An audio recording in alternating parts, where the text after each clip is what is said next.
Hello again, everybody. Welcome to OCVarsity.com. It's time to talk about the football playoffs. This is opening week. I'm Steve Fryer here with Dan Albano. Our partner Carlos Arias is in a terrible city called Las Vegas, covering some MMA stuff or something violent like that he enjoys so much. We're going to go over division by division here, look at the playoffs, maybe get some predictions out of Dan. Mine are already in the paper and also at OCVarsity.com. We'll start with the Pac-5 division. This is the big enchilada division, of course, that has all the teams from the Trinity, Sunset, South Coast, Sarah League, Moore League, and so on. It's a tremendous division. Myself, I picked Mission Viejo, Dan. Yes, I saw you. To take it all. This is why I'm convinced. Saw them play Laguna Hills last week. That team speed on defense is fantastic. McEwen's a good quarterback who manages the game rather well. They've also got great assets all over on the offensive side with Xavier Edwards Ford, with Joey Branker, the receiver, fine offensive line. They can run some wildcat with Trey Madden. He can also throw the ball. Very tough team to prepare for. That's why I like Mission. I had my final four of, I had Edison in there and right. Servite and Mission Viejo, and I just think Mission Viejo looks like the better team. What do you think? I have not had the pleasure of watching Mission Viejo, and I hope to see them in the playoffs. But I think Mission Viejo's got a great speed on defense. I think that's their strength of their team has been their defense, and that's defense wins championships as the saying goes.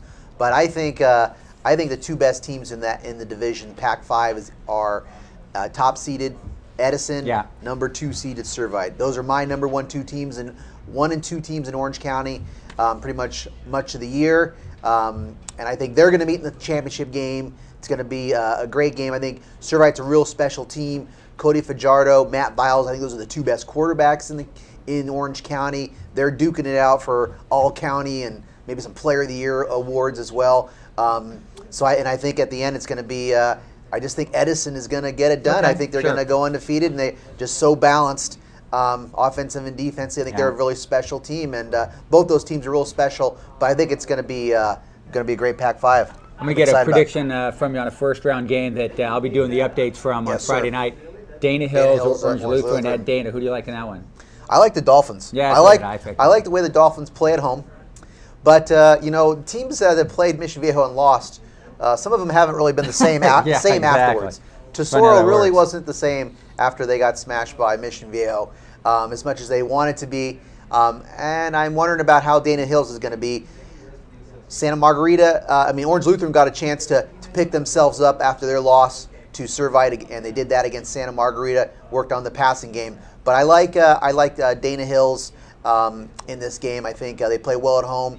I think they're going to rebound, and I think offensively I like their matchup in that game. Any dark horse team in this division to you? I put Mater Dei in the semis. I see them beating Almont and then beating Lakewood. Yeah, I'm intrigued by the Monarchs. I'm going up to Bishop Ammont, and for that game on Friday, I'm really looking forward to seeing Max Wittick and Victor Blackwell on the road against the 9-1 team from Bishop Ammont. But yeah, I could see Mission Viejo. I could see Mater Dei winning that game and making it run. I think Lakewood's a team to keep an eye on. 1-loss team, Moore League champions, outright champions. They got the fine quarterback Jesse Scroggin. Going to USC commit. I think they're a team to keep an eye on. If you go to Almont and they throw eggs at you, it's because they like you, Dan. Okay. Don't take it the wrong way. Okay, Southwest Division, the All-Orange County Division, Dan. La Habra's top seeded in there. We've also got Tustin in this division. Some very good teams. Cypress with the great Akila Muhammad's in that thing.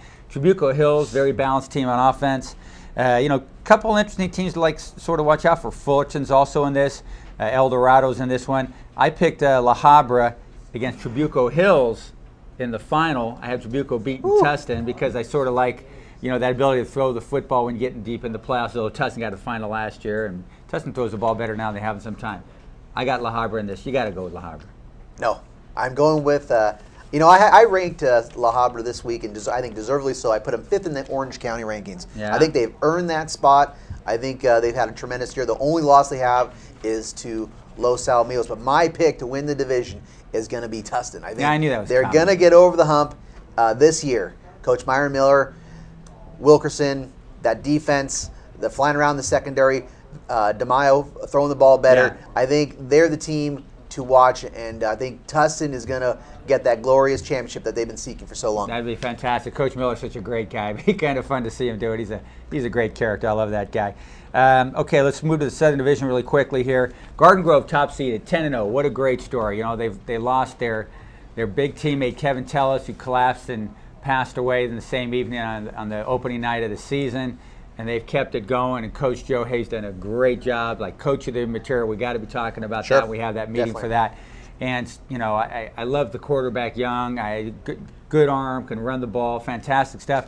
But in my opinion, from what I've seen and kind of been watching, the best teams in this division are from the Suburban League, Norwalk and La Mirada. I have them in the final. I have La Mirada beating Norwalk in the final, which they did during the regular season too.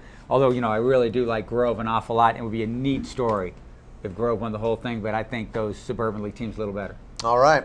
I think Garden Grove's gonna go the perfect season. That'd be fantastic. I think they're going to go 14. I think they're a team of destiny. And I saw them play last week against Santiago, where they wrapped up the Garden Grove League title, and they were pretty dominant in that game, and they were far from perfect in that game. They racked up a ton of penalties, but they play hard and with emotion. And Young is very dynamic. He can throw the ball. He has got some serious quicks. This kid can run. He runs all over the field. He can run up the middle. He can hit the perimeter. They fly to the ball. They got a lot of two-way guys, but they seem like a team of destiny. And the way these guys have rallied, and listening to Coach Hay talk, this guy is just unbelievable. How he's guided the program through this, the tragedy of loss of Kevin Tellis. And this team's on fire. And as he said, is there anything you guys can't do? That's what he was telling them afterwards. It was like a scene out of a movie. The way Coach Hay is talking to these kids. I think in this 2009 season, there is nothing the Argonauts cannot overcome. They're going to go 14-0. That's crazy. That's like movie stuff. It is. It really is. It is. Are we overlooking Laguna Hills in this division, Dan? Laguna Hills is tough. I could see Laguna Hills in the finals. Yeah. They run the ball really well. They can pound it on you. They run a little wildcat, and they got great offensive linemen and defensive linemen. And I saw them in the Pacific Coast League, and they are very good. And I think I could see a Laguna Hills Garden Grove final. I think sure. I don't know about the Suburban League. I'm not as high on the Suburban League right now, though I know some of those teams have done excellent this year. But well, if I'm wrong, it won't be the first time. I've been married 26 times, 26 years, and I've been told I've been wrong many times. So quickly, we're going to look at a couple other divisions very fast. You got Whittier Christian, the Mid Valley Division. Tough first round assignment. They got to go play at Arroyo, which is a very good team. I don't see them getting too far in that. And then we've got our friends in the East Valley Division. We got St. Margaret's and Sage Hill. St. Margaret's, they're going to win this thing again, right? I think so. Yeah. I think so. Are they going to get challenged? They're going for, it's pretty interesting this year. They're really, the Academy League got paired with the Frontier League pretty much on that upper bracket. The number 4 seed in that division is Fillmore, and St. Margaret's and Tartans are opening it up against Santa Paula from the Frontier League. Sage Hill has got Grace Brethren. They're also from the Frontier League, a very competitive league that plays up. But I think St. Margaret's has got way too much firepower, and I think they've really come together. I talked to Coach Welsh. The leadership has come together. They got a lot of the same familiar guys like Miriyama running the ball. Yeah. Brendan Smith has stepped up at quarterback. They're flying to the ball in defense. So I think the Tartans get a Orange County record, 4th consecutive CIF championship. And then we'll have to see about the state bowl thing, maybe. Although Francis Parker's got the victory over them, they're still Parker's actually got 2 losses. Yeah, they did. They had a forfeit. The game before they played St. Margaret's. Exactly. And we'll see if St. Margaret's is going to be able to make quite an argument if they can go 4-0 in these playoffs. And we'll see if Parker slips up. And the other division, we have the Northeast Division, which we have Saddleback Valley Christian. That a league co-champion out of the San Joaquin, decent football league, but they got to look at Rio Hondo Prep 10-0 in the second round. They get through it, so that's an awful tough road to go by. So that's what's going on. Quick look, maybe a little too long a look at the playoffs coming up, which start Friday. We're pretty pumped up. We're going to give you all the coverage you can handle at OCVarsity.com, where we've got you covered.